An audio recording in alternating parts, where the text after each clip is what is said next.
Today is Thursday, the 19th of May, and these are the top stories. Youth storm Ghana police station and free suspects.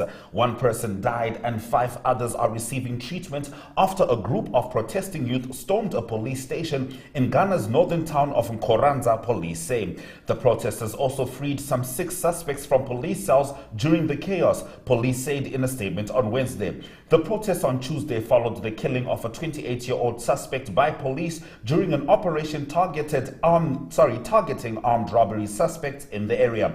Those injured during the clashes are receiving treatment for gunshot wounds, a local outlet reports, quoting a hospital official. The official said one patient was in a coma with a bullet stuck in his chest. A website also shared a video showing damaged vehicles at the police station moments after the attack. Police said the situation was now under control and 2 suspects have been arrested in connection to the chaos. Moving over to South Africa, former SA judges face 735 charges of rape and human trafficking. Activists say SA justice continues to frustrate victims of abuse as the case against the late senior attorney and former judge and co-defendant Paul Kennedy is again postponed to May 23 with extended bail. Now, the 53-year-old accused sex offender, whose name cannot be released until he pleads guilty, appeared Monday in Johannesburg Supreme Court, where a charge of attempted murder was added after one of his victims tested positive for HIV. This led to the February 1 test on Kennedy and his co-defendants. Faced with more than 735 charges of rape of an unspecified number of boys, human trafficking, illegal possession, manufacture and import, and or export and distribution of child pornography, the defendant committed these crimes on bail. In other similar cases, the allegations against Alexandra led to her arrest late January. In our next story, East Africa hunger causing death every 48 seconds. Humanitarian organizations have warned that across Ethiopia, Kenya and Somalia, one person is dying every 48 seconds from acute hunger linked to conflict, the climate crisis and the rising cost of food. A report by Oxfam and Save the Children estimates that around the world, 181 million people will experience crisis levels of hunger this year, with women particularly affected. The organization says starvation is a political failure. They criticize the international community for responding too late and with too little to prevent cyclical and predictable emergencies. In our next story, Mpumalanga mother fears for their sons after the death of 10 initiates.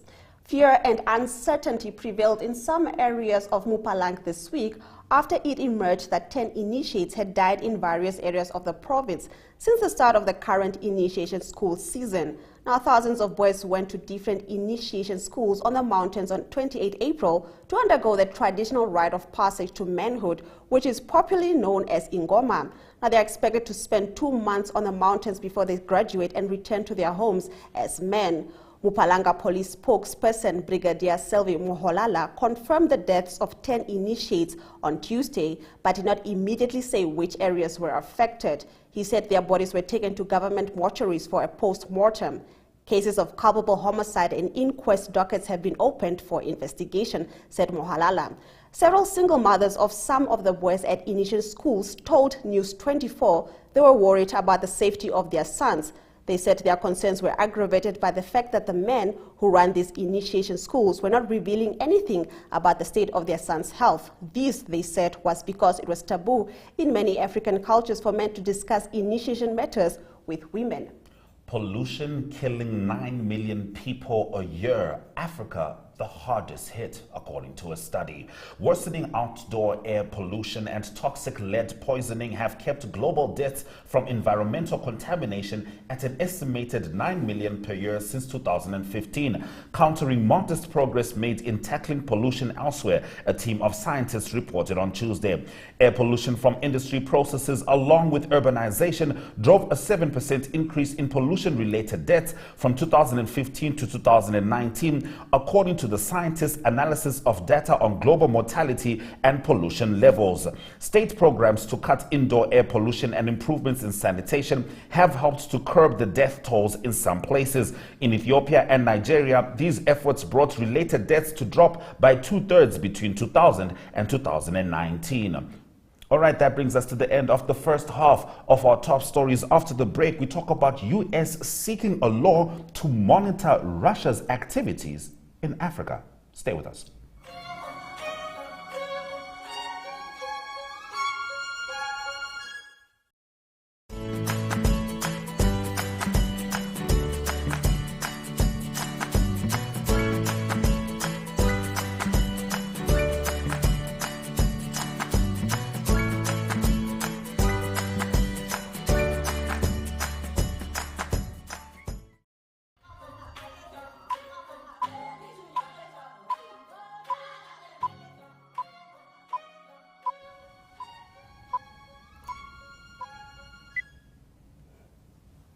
This is Africa Good Morning. Still bring you the latest news stories. In our next news story, US seeks to pass law to monitor Russia's activities in Africa. The United States is seeking to pass a law to counter Russia in Africa by tracking its military operations, investments, oligarchs, and suspected illicit financial flows. This was partly because more than half of the African countries choose to be neutral on United Nations resolutions on Russia's invasion of Ukraine. This signaled America's somewhat challenged influence on the continent. Through the Countering Malign Russian Activities in Africa Act, the U.S. wishes to hold to account African governments and their officials who are complicit in aiding Russia's malign influence and activities. All right, Miss Rwanda organizer cleared of rape charge.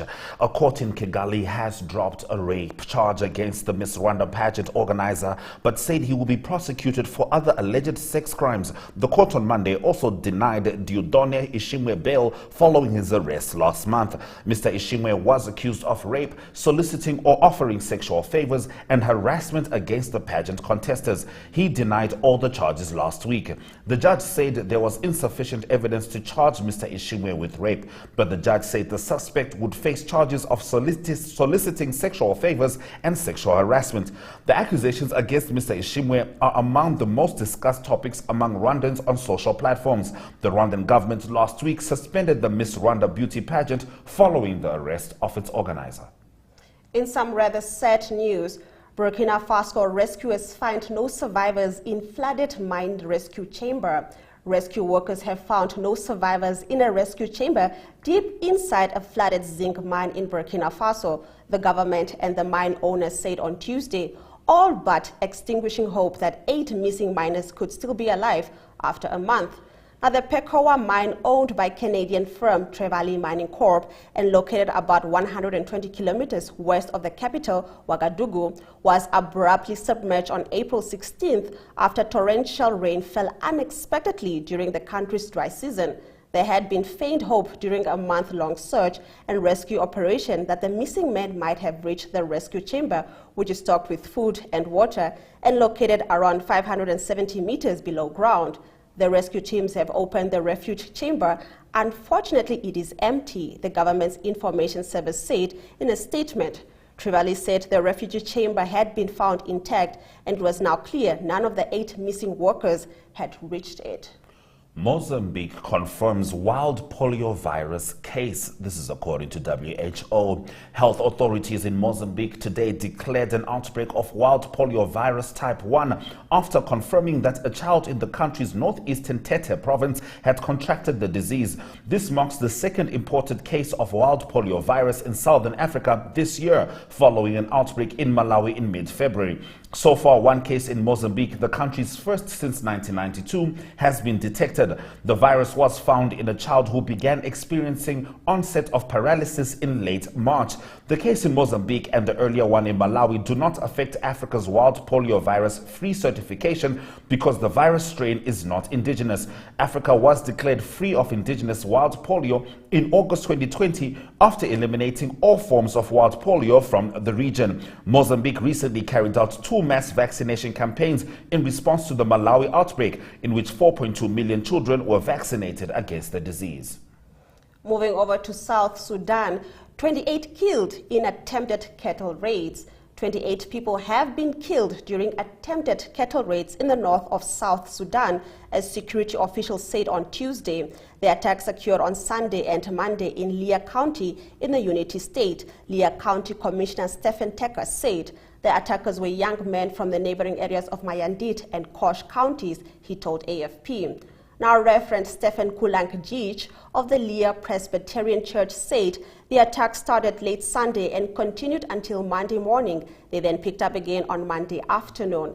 Leah County was one of the epicenters of the humanitarian crisis that emerged out of the 2013 to 2018 civil war, ravaged by violence as well as a famine. That conflict, which pitted now President Salva Kiir against his rival and current Vice President Riek Machar, killed almost 400,000 people and displaced millions from their homes. The country of 11 million people has struggled to maintain a volatile peace in the years since 2018 peace accords. At least 72 civilians were killed between February 17th and April 7th in Leah County, the United Nations has said, as the inter-ethnic violence rocked the oil-rich region. All right, that brings us to the end of our top stories. After the break, we'll be talking about the socio-economic initiative from MTC, We Race Together. Stay with us.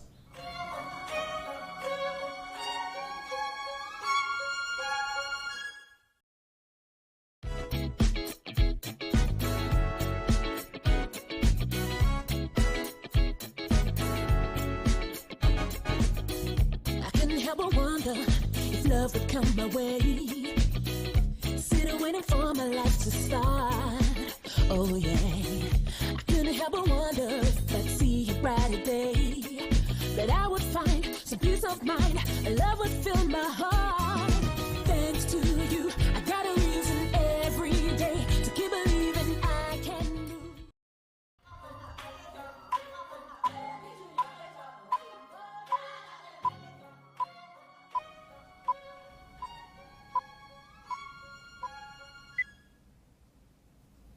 Now, Namibia's telecommunications company MTC launched a socio-economic initiative driven towards nation building titled We Race Together. The first objective is to appreciate the great work of Athletics Namibia for creating hope when there was only despair. Today, we have Fikameni Matthias from MTC's corporate communications team to share more information on this initiative. Good morning, Mr. Matthias. How are you? Morning, Ashwin, and thanks for having me. It's good to have you here. Now, please share with us how preparations for We Race Together are going. So, the event will be this Saturday, that's the 21st of May, at the Independence Stadium in Windhoek. That's a relay race where we expect personalities from all walks of life in Namibia to participate in a 4x100 relay race, all to raise funds which will be dedicated to a social cause. Now, this is not the first time we're doing it. We started with this project in 2019 under the flagship of what has become known as the MTC Knockout Project, where we dedicated funds still through an exciting event to causes of GBV. The second event, funds were dedicated to homelessness, and we raised an amount of 1.2 million, where we were able to house 25 families around the country through the assistance of the Ship Dwellers Federation. So this time around, we had a clarion call to Namibian corporates to still come on board. We have not dedicated this event to a specific theme, but we're looking into sitting down with all the corporates that have come on board to decide where the funds will be dedicated to. All right. Now, I understand that you touched a bit on the whys, but can you just briefly tell us why MTC chose this specific initiative in its quest to give back to the community? And also in terms of participation, what can the public expect, and is the event open to the public?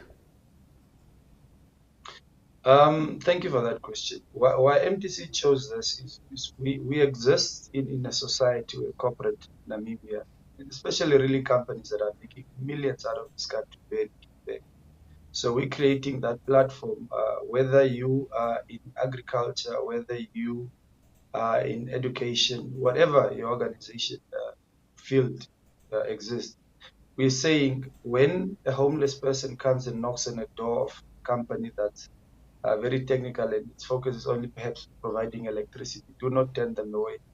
So we're creating that platform to say, look, get away from your mandate and help Namibians, because it is Namibians who make these companies who they are. MTC can only be as brave and as big as a company because of the community. So we ought to give back. So the clarion call was really from that conscious decision to say, we need to solve Namibian problems our own and meet government halfway. Secondly, the participants that we have, and if you really look at the concept of relay, is such that you need to be four in a team, run, pass on the baton, and that is really just demonstrating the element of working together. So we've got participants from all walks of life. You've got people that have never been on the racetrack. You've got your politicians who, from 8 to 5, are in ministerial offices, and after 5 get to parliament.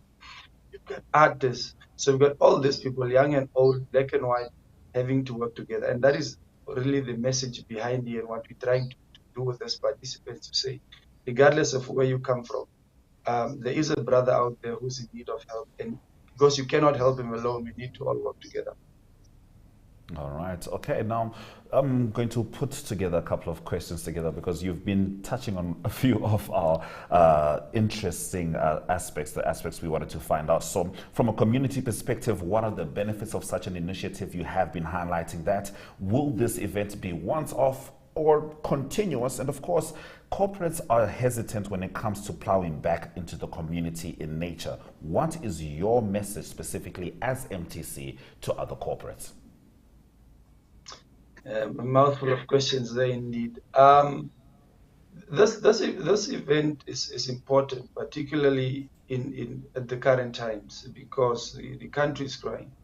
If you look at when we started off with GBV, we as MTC are saying, look, we might not be experts in combating GBV as a technology company, but our customers here and there are affected. So we're saying, look, because we're not affected, because we don't have the skills to get into the field, let's raise the funds and give them to those that can better solve this issue.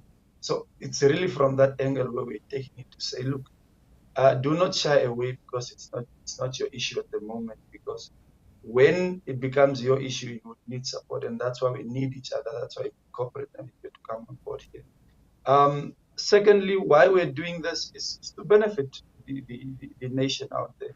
There are a lot of people in need. There are a lot of people who do not have it easy. And it only shows that government can only do one thing, and surely not enough. And that has been proven for long. It's time for corporate Namibia to stand up. For corporates that are really always shy, I think this is time where one really needs to ask, who makes you who you are as in that specific community, whether it is a ShopRite, whether it is a Pick and Pay, whether it is ever. And I'm mentioning these companies deliberately because companies like ShopRite have decided not to shy away. Companies like Namra have decided not to shy away. We've got, in fact, 24 corporates that have come on board, and we're really grateful because these are guys from all sectors, business, agriculture. You've got the National Youth Council that said, no, it's mostly young people that are affected. You've got your likes of Namra, you've got little companies like your PST Bet, for example. I know as a nation, many people are addicted to betting and all that. So this is their way of giving back, because they are who they are because of the community. So it's not really a question of should you shy away, why should I take part? Just think of who makes you who you are. All right. And of course, as we say goodbye, this event is going to be happening, I assume, more often than Saturday? Yes, it's an annual event. We skipped a year since 2019 because of COVID, because many of times our events require social gatherings. But it's happening this Saturday. Tickets are available with web tickets. $30 for general and $300 for VIP. Please come and support. It's a whole. The event is organized in a whole Olympic style with the grand opening, with athletes running. We put in an element of entertainment, with your artists performing. So it's a whole full family day. Come one, come all. Event starts at 2 o'clock at the Independence Stadium.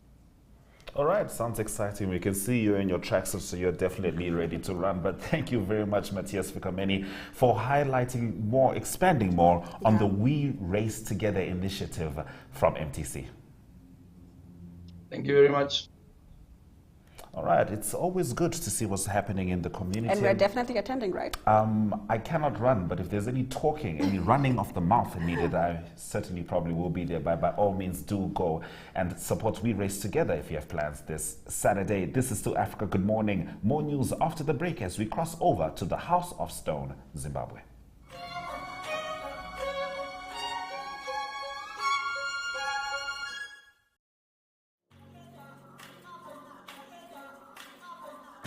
Africa Good Morning is a current affairs program that brings you the latest from Southern Africa and beyond. News, economics, sport, weather, interviews, and so much more. For any advertising or news-related queries, contact agm@synergy.com.na. Africa Good Morning, bringing Africa to you.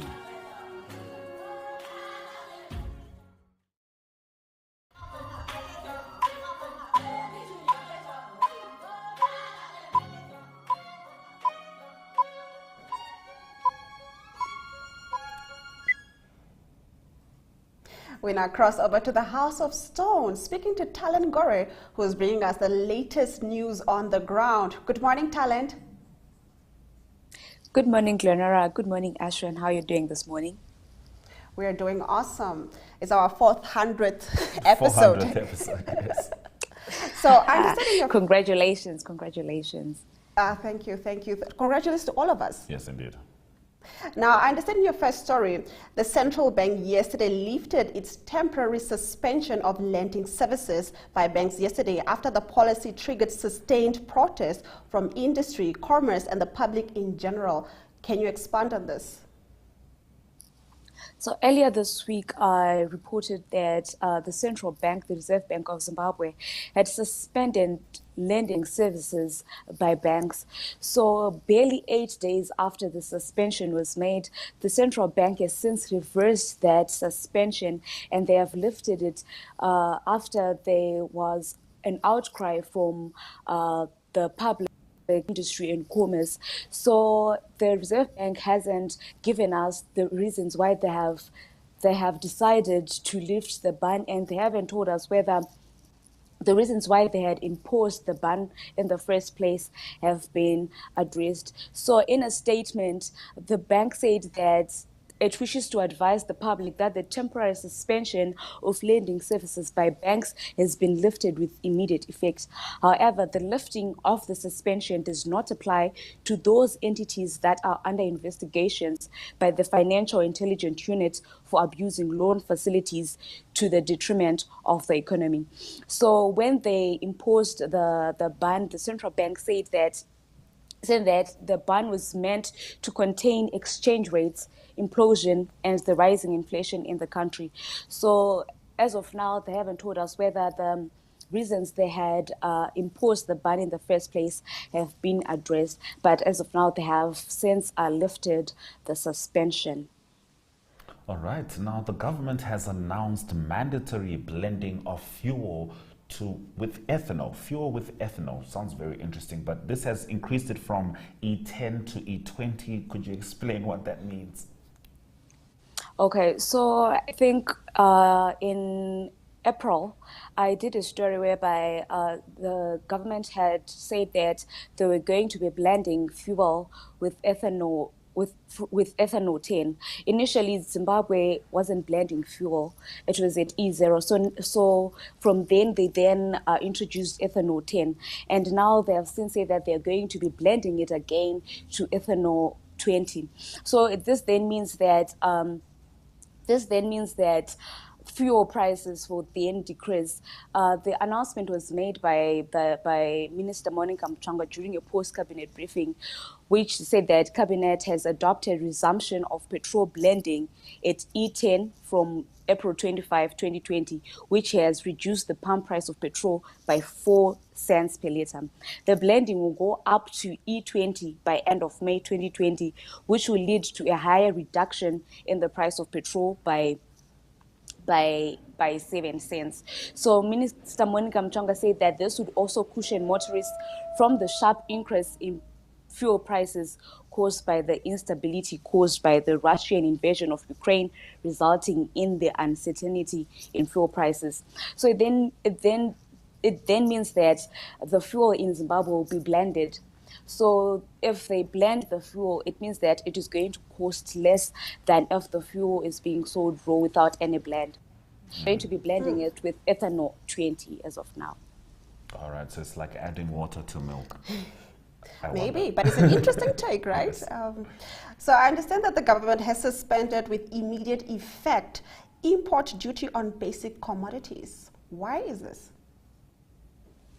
So in Zimbabwe at the moment, there is a shortage of basic goods, and we don't have cooking oil. There's a shortage of cooking oil in particular. So government has suspended with immediate effect and for the next 6 months import duty on basic commodities in a move that is meant to counter escalating and unjustified price increases of locally manufactured products. So there has been price hikes in the basic goods.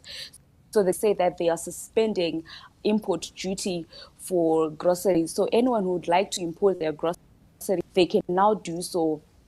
They can now do so duty free. So the cushion consumers, there's rice, flour, cooking oil, margarine, salt, sugar, maize meal, milk powder, infant milk formula, tea, petroleum jelly, toothpaste, bath soap, laundry bar, and washing powder. These are the things that will be imported for free for the next 6 months. They're saying that they're doing this so that they can at least try to make sure that price hikes are low, that people do not hike their prices if the commodities are being found in the country, because as it stands, there is a shortage of basic commodities. So if the basic commodities are found everywhere, and if they are found and people do have those things, then they are hoping that the prices, they'll be found in the price, and retailers will not hike their prices, because as it stands, the retailers, they have hiked their prices even in US dollars. So people are now they are wondering why the US dollar prices are going up at the same time when the Zimbabwean dollar is going up as well. All right. Well, I mean, it certainly looks to make life easier for the ordinary citizen. But as you were reading through that list, I was hoping you would mention wine, because there's a Namibian bottle I'd like you to try, Tanit. But that's a conversation for another day. Thank you for bringing us the stories from Zimbabwe on Africa. Good morning. You're welcome, and thank you very much for having me. It's always good having you, Tanit, and it is truly something we cannot state enough, the importance of our correspondence leading up to the 400th show. We have correspondents in Zambia, Mike Sichula, Masejo Mohwasa in Botswana, in Cape Town, Ari Hogad, everyone making sure that we have news happening in the Southern African region coming to you as it happens. Now, something else that is happening to you that you do not have control over is the weather. So check out the forecast up next.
Thank you for staying with Africa. Good morning.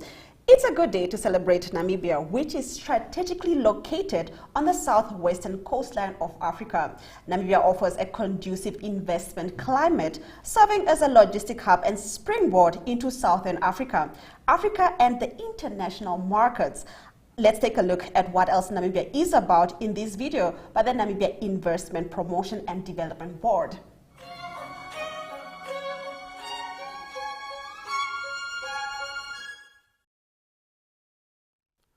Located on the west coast of southern Africa, Namibia has a population of 2.5 million people, occupying 824,292 square kilometers of breathtaking landscapes, home to abundant wildlife.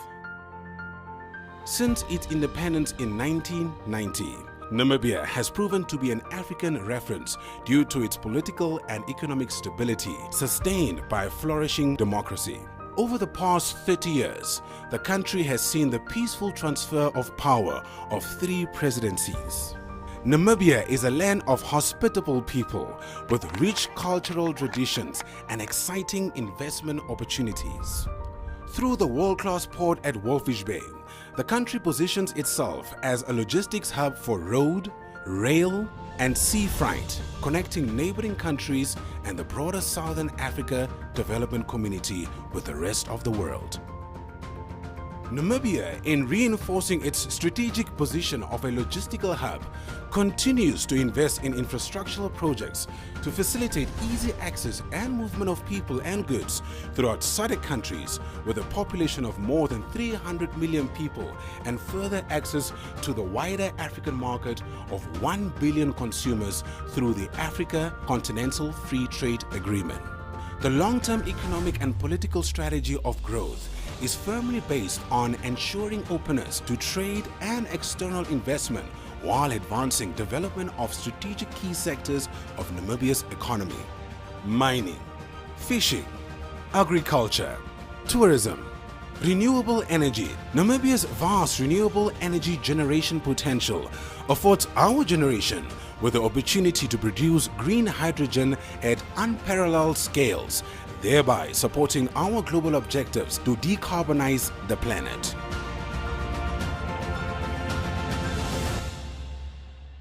A prosperous and industrialized Namibia, developed by her human resources, enjoying peace, harmony, and political stability. Vision 2030. To achieve economic progression, social transformation, environmental sustainability, and good governance, the Namibian government is implementing the Harambee Prosperity Plan 2. HPP2 presents an opportunity to build on the legacy of the past 3 decades and guarantee a more secure future through resilient processes, systems, and institutions. The plan aims at implementing policy programs which enhance service delivery, private sector-led and inclusive economic growth. Namibia's diversification strategy is set to increase investment and development of the food industry, transport and logistics, metals, mining, renewable energy, chemicals and basic materials, digital and global business services, and machinery and electronics. With the vision of private sector-led growth, Namibia is open to trade and foreign direct investment and is continuously proving to be the preferred investment location in Africa. Among the reasons for this include protection of ownership rights and rule of law, sophisticated financial systems, trade agreements that facilitate regional, continental, and international market access, peace, and stability. A nation powered by nature and fueled by hope. A nation where our unity is our strength, where determination and passion endures. A nation powered by our unwavering belief in our values, our resources, and above all, our people. This is how we are shaping our future. Welcome to Namibia, the land of the brave.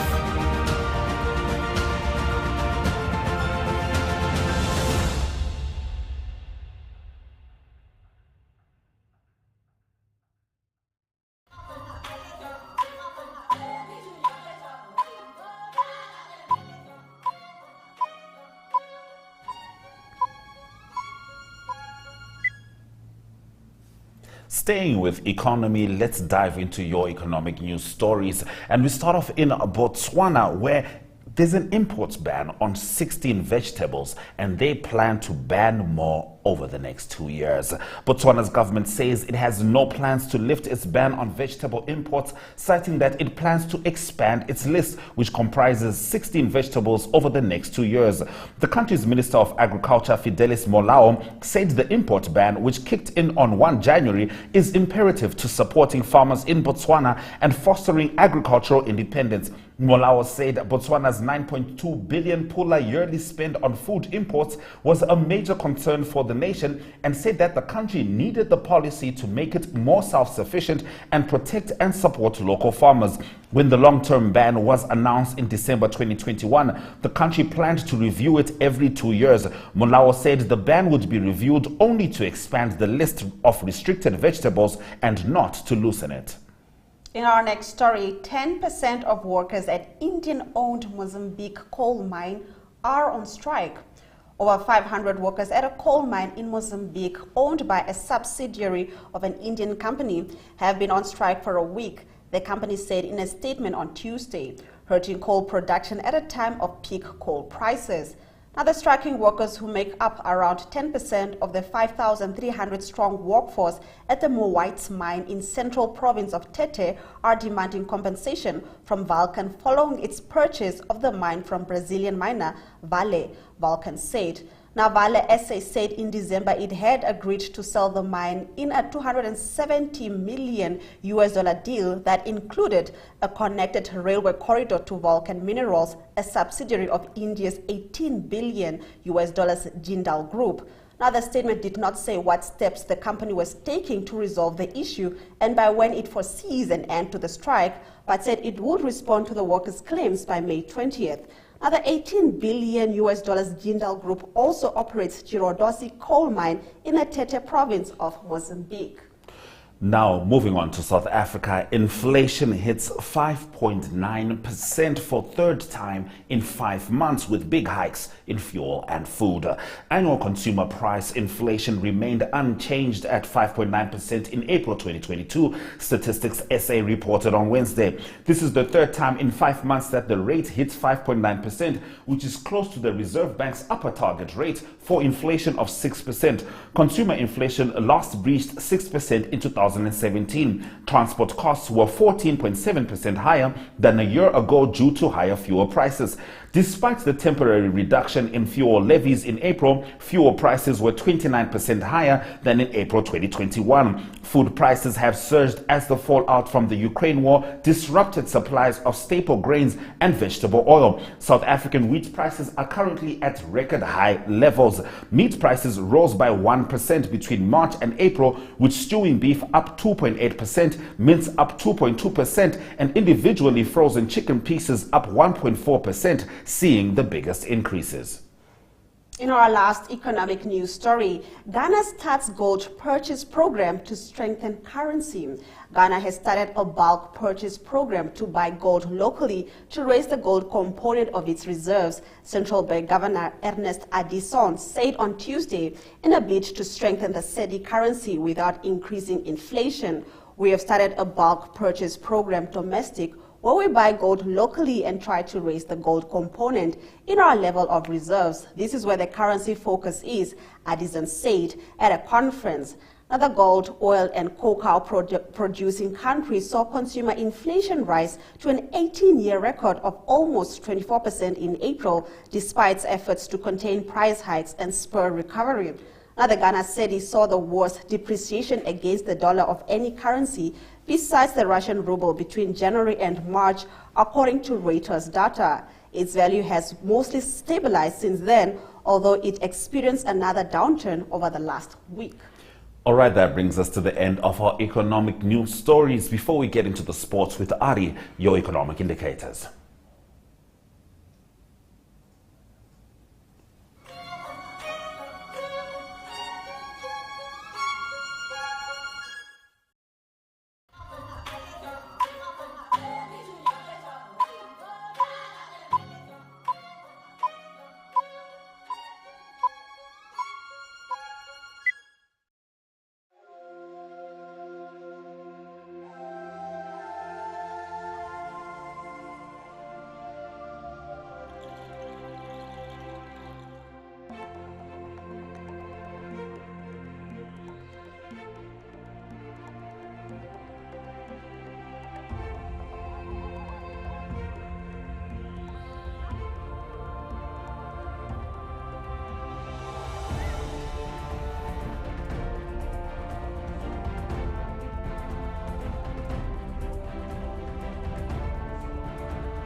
Now, over the last weekend, we had the pleasure of having Ari Hogat with us as we broadcast the Inter High. What a fantastic interview. It's always good having him in person. But right now, he is back in Cape Town and ready to bring you the latest from the sporting world.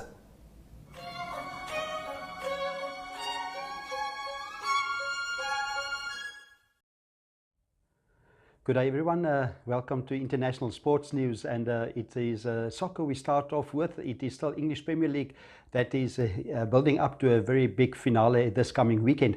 A midweek game that was played this week, that is Liverpool that played against Southampton, and a big game for Liverpool. It was an away game and a difficult game for them. It was 1-1 till late in the second half, and then Liverpool scored the winning goal. They won by 2-1.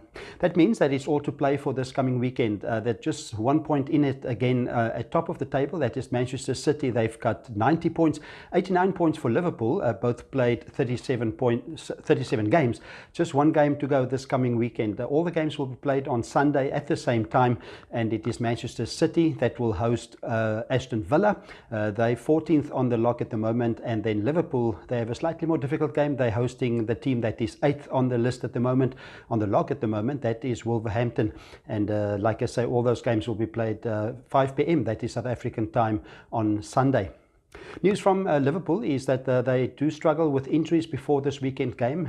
That is Virgil van Dijk, a very influential back defender, that is injured at the moment, and also Mo Salah, the striker. So hopefully for Liverpool, they say that they might be able to play this weekend against Wolverhampton. And also a very important game that's coming up on the 28th of May. That will be for Liverpool. That is the final of the UEFA Champions League, when they play against Real Madrid, the Spanish champions. And that game will be played on the 28th of May in Paris. Also some tennis news, and it is this coming weekend on Sunday. It is the first round of the Roland Garros, one of the big majors in the tennis circuit, on clay of course. And the news from the men's tour is that Novak Djokovic said that he's ready and prepared for this major. The last major he tried to play in was the Australian Open, and he was that was highly in the news, and he was sent home because of the fact that he was not vaccinated. Also on Sunday, in the first round, it is the birthday of Novak Djokovic. He will turn 35. He's trying to become the first men's player to win 21 majors. He's currently holding the record with Roger Federer and Rafael Nadal. All three of them do have 20 majors at the moment. And Rafael Nadal, one of the contenders for the Roland Garros, but he's injured his foot again. But he said that he's used to that. He's been playing as an injured player for many years, he said. So Rafael Nadal, he will play in Roland Garros. One of the favorites, one of the players to challenge Novak Djokovic. Other players to look out for is the youngster 19-year-old Carlos Alcaraz from Spain, and then also world number 2 Daniel Medvedev and Stefanos Tsitsipas. And now we continue international sports news with cycling news. It is a Giro d'Italia, one of the grand or the biggest tours on the cycling calendar that's taking place at the moment. It was stage 10. Great news for Africa that Eritrea's Brignon Girmay, he won stage 10 in a sprint finish, the first black African cyclist to win on a grand tour. So well done to Girmay. And he won in a very tight sprint finish, and he beat one of the best in the world at the moment. That is Mathieu van der Poel of the Netherlands. He was second in the stage. Vincenzo Albanese was third on stage 10. The general classifications at the moment is still Jean Pedro Lopez that is leading at the moment, and the second is João Almeida, and in third position in France is Romain Bargaud. The 11th stage will be over 203 kilometers. To finish off, it is the US PGA, one of the 4 majors in golf that's starting on Thursday, and the tee-off times have been confirmed. Some interesting pairings in that tournament. High profile is again Tiger Woods of America. He won at that same course, the Southern Hills course, in 2007. He's playing with Rory McIlroy and Jordan Spieth. Their tee-off time on Thursday will be 3:10, that is South African time. Other 3 balls that I can mention is Xander Schauffele that will play with Tony Finau, and also Hideki Matsuyama. And then it is 3 major champions that's together in a very interesting 3 ball. It is US Open winner John Rahm, also the British Open winner Colin Morikawa, and then the recent Masters winner, that is Scottie Scheffler. The 3 of them will be in a 3 ball together. Dustin Johnson, Justin Thomas and Patrick Cantley also in a very strong 3-ball. And Southern African interest, it is Charles Schwartzel that will play with Sergio Garcia and Fitzpatrick of England. And then it is Louis Oosthuizen. He's paired with Daniel Gerber of the USA and also Ian Poulter of the UK. So that is looking forward to a great tournament, the PGA, that starts on Thursday. That is golf, one of the 4 majors. That's the international sports news for now. Hope you have a great sporting day. We'll talk again tomorrow. Goodbye.